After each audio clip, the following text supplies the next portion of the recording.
Welcome to 60 Second Civics, the daily podcast of the Center for Civic Education.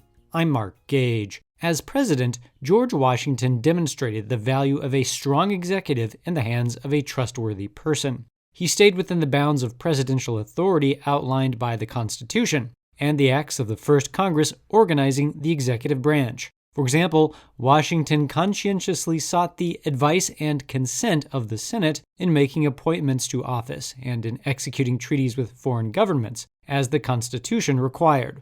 At the same time, the Senate's refusal to respond immediately to Washington's consultations helped to establish that body's right to both give and withhold its advice and consent. In filling the many offices created by the new government, Washington avoided making appointments on the basis of social standing, heritage, or friendship. His appointments advanced the idea that the best qualified people should be tapped for office. That's all for today's podcast. The show's theme song is Complacent by Cheryl B. Englehart. You can find Cheryl online at cbemusic.com. 60 Second Civics, where civic education only takes a minute.